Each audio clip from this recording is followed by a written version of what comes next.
No, thank God.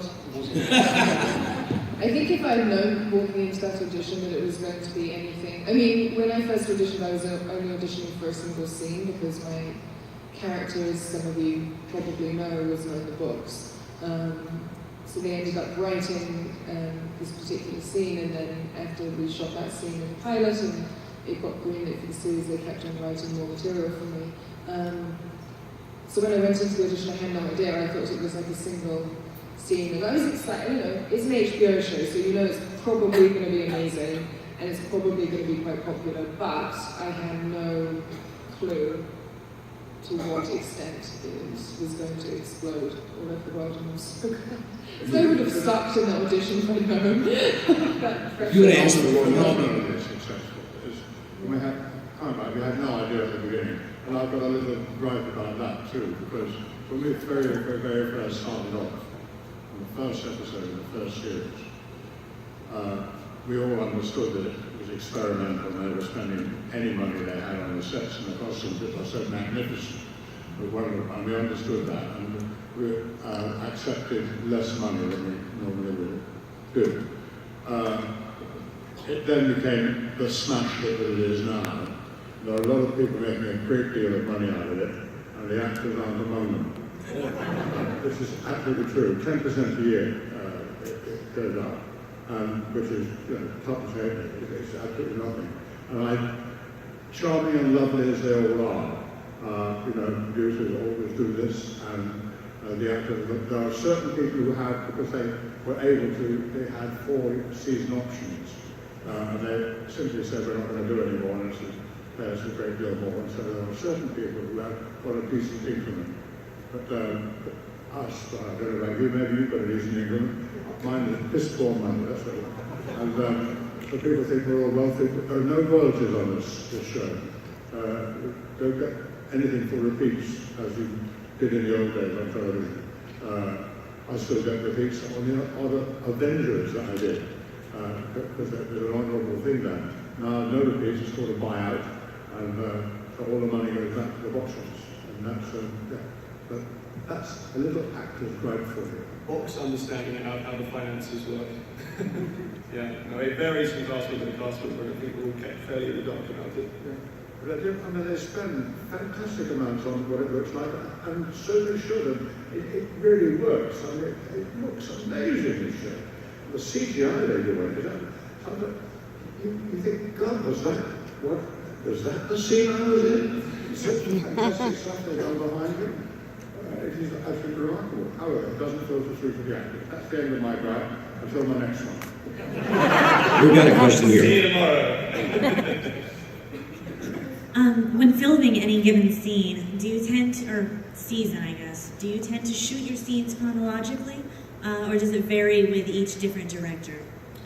It varies. I mean, we do go by blocks. There are 5 blocks, two episodes per 1 and 2, 3 and 4, and we'll generally try to shoot those that, episodes 1 and 2 will come first. They, however, will not be shot chronologically because there is, there are circumstances on location and on set that are so, particularly on this show, that are so unforeseeable that they've got to really have enough leeway to get it done on time, but also with enough to make sure that if there was, for example, a storm, as there was in season 2, the entire set got blown into the ocean because of a storm. There has to be the leeway to kind of be able to work if that does happen.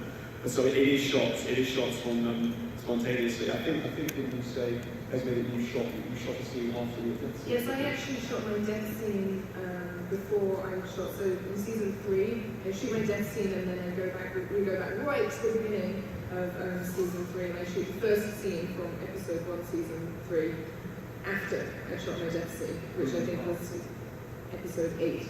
So that definitely wasn't chronological.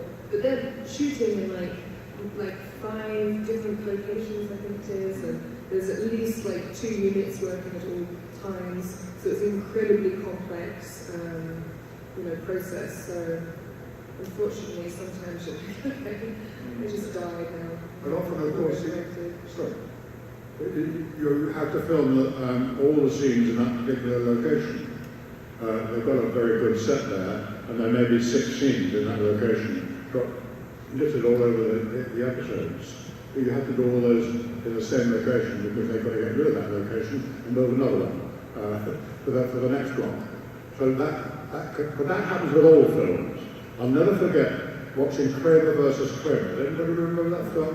Wonderful, that little boy in it. It was simply brilliant. And he had to do, there were many, many scenes in the kitchen, I remember. And the most key scene he had to do, he shot, I understand, during the first week of shooting. And it must have been a 6-week shoot, the whole thing. That little boy had to reach those emotional depths in the same, because they shot it all in the same location. He had to do that in the first week. That's a tough thing for any actor to do, but for a little boy, unbelievable. But that is one of the problems of filming, is having to do a scene after you're dead, without any indication that you're going to be dead, for example.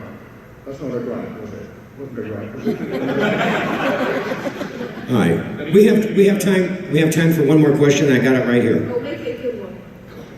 No pressure. Yeah, thank you for coming out today, but have any of you met George R. R. Martin? Yeah, I met him a couple of times. I met him in season 1. He sent me an email and told me what my character will get up to over the next 5 seasons. And then I saw him again for the season 5 premiere, so that would have been, 4 or 5 years later. And he was very, very funny. He turned to me and he said, he called me Lance, he said, oh, nice, I haven't seen you in a while, how are you? And I said, I'm tip-top, George, how are you? And he said, very well, and this is a little teaser which is nothing to do with me. He said, it's funny, just the other day I was back in New Mexico and I was writing a scene in the new book for Lancel. And go on. And I turned around and I said, just 1 second, please. I just punched the air. It was just like, good, I'm very glad to hear that. So hopefully we'll see Lance in the next book. Tell them. Oh, who cares? He's still alive, so who cares?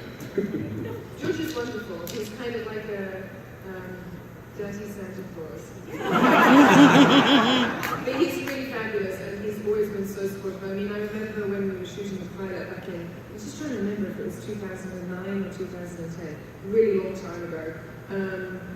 And he basically, we were in Belfast, we'd done table reads, and I can't remember if we were shooting or not, but he basically arranged a meet and greet with his fans so that some of the fans could meet some of the cast who were going to be in the show. And that's the kind of guy he is. He's always, very involved. He absolutely is loving everything that's going on, as he would expect that he would. But yeah, he's a great guy. He's very funny. I think he actually directed it, so it's He did, and he wrote the theme song, which you may or may not know, which when I found out, I was like, is there any end to this man's fun? All right, guys, we're out of time. Let's hear it for our panel.